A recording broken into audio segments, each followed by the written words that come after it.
Papaano ba ang pagtatawakkal kay Allah subhanahu wa ta'ala? At tawakkal unang-una, ito ibadatun qalbiyya. Ito isang uri ng ibada na nasa puso ng isang mananampalataya. Yani, tufawwid amraka kullahu lillahi ta'ala, ma'abadlil al-asbab. Ipinapaubaya mo lahat ng mga bagay na ginagawa mo kay Allahu Ta'ala sa pamamagitan na ginagawa mo rin lahat ng mga asbab, lahat ng mga pamamaraan. Ano man ang maging resulta ng gagawin mo, ay ipaubaya mo kay Allahu Subhanahu Tabarak wa Ta'ala. Allahu Ta'ala amarana bi an natawakkal alayh. Kaya sabi ng Allahu Ta'ala, wa alallahi falyatawakkalu in kuntum mu'minin. At kay Allahu Ta'ala kayo magtawakkal. Pagkatiwala nyo sa Kanya, ipaubaya nyo sa Kanya lahat ng mga bagay in kuntum mu'minin. Kung kayo ay totoong mananampalataya kay Allah Subhanahu wa Ta'ala. Min kamalil iman, kabilang ito sa pagiging kumpleto ng isang pananampalataya ng isang tao sa kanyang relihiyon, ng iman. Yung pagpapaubaya niya ng lahat ng kanyang mga bagay kay Allah Subhanahu wa Ta'ala fi umuri dunya wad din. Ito man ay pangkabilang buhay, ito man ay pangmakamundo. Kaya ang Allah Subhanahu wa Ta'ala, kanya rin binanggit sa Quran, alaysa Allahu bikafin abda. Hindi pa ba sapat si Allah Ta'ala sa kanyang alipin? Fi sarra'i wad darra, sa lahat ng sitwasyon, may problema ka man o wala, ay alaysa Allahu bikafin abda. Hindi pa ba sapat si Allah Ta'ala na siya yung Panginoon mo na dapat ipaubaya mo lahat sa Kanya? Allah Subhanahu wa Ta'ala, sinabi niya sa Quran, wa tawakkal al-hayy alladhi la yamut. At magtawakkal ka sa Panginoon na kung sana hayyin la yamut, ang Panginoon na habang buhay at kahit kailan ay walang kamatayan sa Kanya.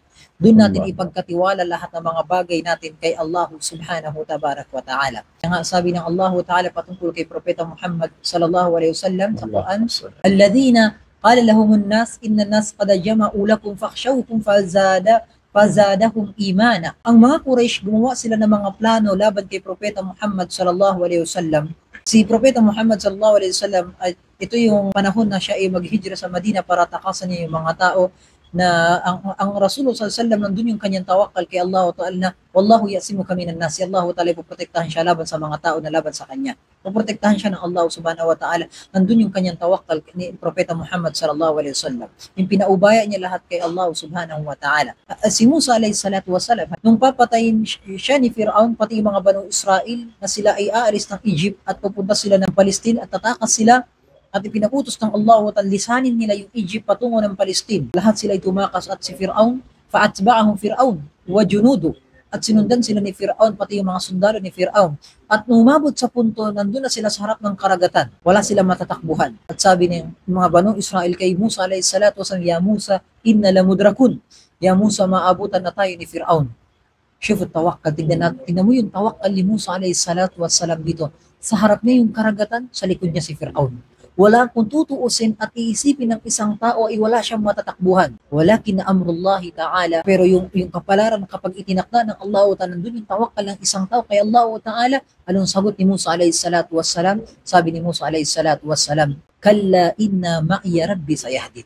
Hindi, sabi niya, hindi tayo maabutan ni Fir'aun at hindi ako pabayaan ni Allah Ta'ala. Inna rabbi sayahdin. Gagabayan ako ng Allah Ta'ala.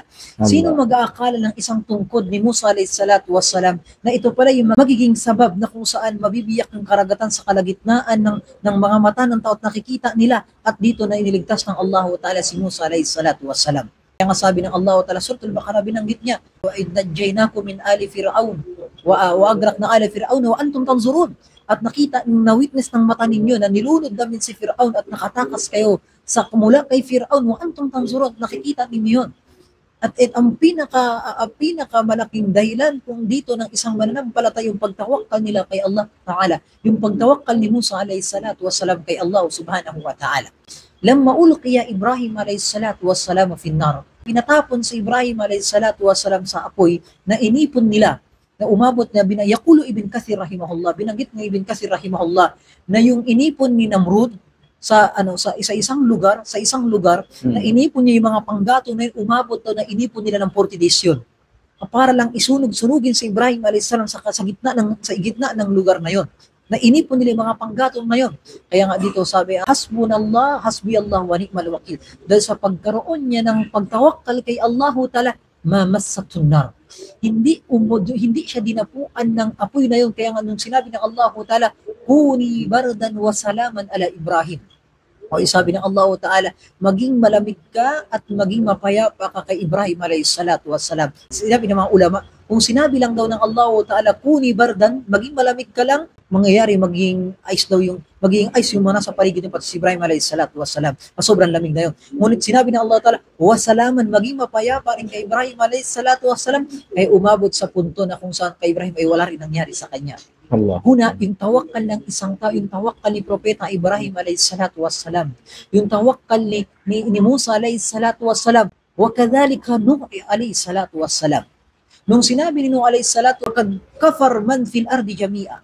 Nung nagkafir lahat ng mga tao na sa ibabaw ng kalupaan, sino mag-aakala ng isang tao na kung saan ang kanyang barko sa taas ng bundok tatakbo ng walang makina? Kung tutuusin ng isang tao, hindi maiisip ng isang tao ng isang barko sa taas ng bundok, yung baywalk nandito, nasa ibaba ng lupa. Walakin mawujudi tawakkul. Ang tawakkul magresulta ito ng isang bagay na hindi papasok sa utak ng tao. Paano gagawin ng Allah Ta'ala sa kanyang isang bagay na imposible? Pero si Allah Subhanahu wa Ta'ala, kapag gagawin yung isang bagay na para sa'yo, ay gagawin ng Allah Subhanahu wa Ta'ala sa'yo yun. Kaya nga nung tumakbo yung barko ni Propeta Nuh alayhi salatu wassalam, Bismillahi majriha wa mursaha inna rabbi laghafurur rahim. Tatakbo yung barko na to sa pagitan ng awa ni Allah Ta'ala. Nandun yung tawakkal ni Nuh alayhi salatu wassalam. Ito yung resulta ng pagkakaroon ng paingiman ng isang tao kay Allah Ta'ala. Si Propeta Muhammad sallallahu alaihi wasallam, nung papatayin siya ng mga Quraysh at sinamahan siya ni Abu Bakar as-Siddiq radhiyallahu anhu sa Ghar Thawr, nung nagtago sila sa Ghar Thawr na yun, sa isang kuweba na hinahanap sila ng Quraysh. Sa tindi ng pagkatakot ni Abu Bakar as-Siddiq radhiyallahu anhu kay Propeta Muhammad sallallahu alaihi wasallam, sabi ng Allah Ta'ala, kanyang kinuwento yun sa Quran, ang sinabi ng Allah subhanahu wa ta'ala, illa tansuruhu faqad nasarahu Allah. Kapag hindi niyo tutulungan si Propeta Muhammad, kapag hindi kayo maniniwala sa kanya, si Allah Ta'ala mismo ang mag-protekta sa kanya. Idh akhrajahu alladhina kafaru thaniya ithnain idh huma fil ghar idh yaqulu li sahibihi la tahzan inna Allah ma'ana. Kasi tindi ng pagkatakot ni Abu Bakar as-Siddiq radhiyallahu anhu, faqal, sabi ni Propeta Muhammad sallallahu alaihi wasallam sa kanya, la tahzan inna Allah ma'ana. Huwag kang malungkot. Ya Abu Bakar Siddiq, si Allah Ta'ala kasama natin. Hindi tayo pabayaan ng Allah Subhanahu wa Ta'ala. Na lahat ng Quraysh, hinahanap sila at nakikita yung yapak ng paa ng Quraysh, nasa ilalim sila nandun sila sa kuweba, nagtago sila sa ilalim na yon. Kapag nakita sila, maabutan sila. Walakin amrullahi kana maf'ula. Pero Allah Ta'ala kapag dinakda niya isang bagay, wala makapigil sa bagay na yon. Pero nandun yung isang tawakkal at isang mananampalataya. Kaya sabi sa hadith ni Propeta Muhammad sallallahu alaihi wasallam, law annakum tatawakkaluna ala Allahi haqqa tawakkulikum. Kung totoo lang kayo nagkaroon ng tawakkal kay Allah Ta'ala, ng totoong tawakkal kay Allah Ta'ala, larazaqakum kama yarzuqut tayr. Bibigyan kayo ng biyaya ni Allah Ta'ala kahalintulad paano niya bigyan ng biyaya ang isang ibon. Yagdu khimasan wa ya'udu bitanan. Aalis yung isang ibon, saan siya pupunta? Hindi niya alam, wala naman siyang opisina eh. Ang ibon, aalis siya ng puno ng kanyang tirahan, hindi niya alam kung saan siya pupunta. Walakinnahu mutawakkilun ala Allah. Pero nandun yung tawakkal niya kay Allah Ta'ala na aalis siya ng bahay, nandun yung kanyang rizq. Law annakum tatawakkaluna ala Allah, kung marunong lang kayo magtawakkal kay Allah Ta'ala, larazaqakumullah. Bibigyan kayo ng biyaya ni Allah Ta'ala. Hindi mo katatakutan yung biyaya saan mo kukunin sa araw-araw na bubuhay ka. Kung nandun yung tawakkal mo, hindi ka pabayaan ng Allah Ta'ala, yagdu khimasan wa yaudu bitanan. Aalis yung isang ibon nang walang laman yung kanyang tiyan, pati yung kanyang mga anak iiwanan niya, wa yaudu bitanan. At may dala-dala siyang pagkain, mabubusog siya. Kapag nandun lang yung pagtawakkal ng isang mananampalataya sa lahat ng sitwasyon, sa kanyang trabaho, sa kanyang pamilya, sa kanyang ginagawa, ang mahalaga, nandun ka sa punto na gusto ng Allah Subhanahu wa Ta'ala yung ginagawa mo at yung ibada mo kay Allah Subhanahu wa Ta'ala. Hada huwa al-iman. Ito yung iman natin kay Allah Subhanahu wa Ta'ala. Nang dapat nandun yung pagtawakkal natin kay Allah Subhanahu wa Ta'ala. At yun ang tinutukoy ni Propeta Muhammad sallallahu alaihi wasallam sa kanyang hadith. Kaya ang pinakamainam na maibabaon natin sa ating sarili na sa tawakkal na yan ay pagkatakot natin kay Allah Subhanahu wa Ta'ala. Wa tazawwadu fa inna khayraz zadi at-taqwa. Magkaroon kayo ng baon sa bawat isa sa inyo dahil ang pinakamainam na baon sa isang tao sa kanyang sarili, ano yun? Yung pagkatakot kay Allah Subhanahu wa Ta'ala.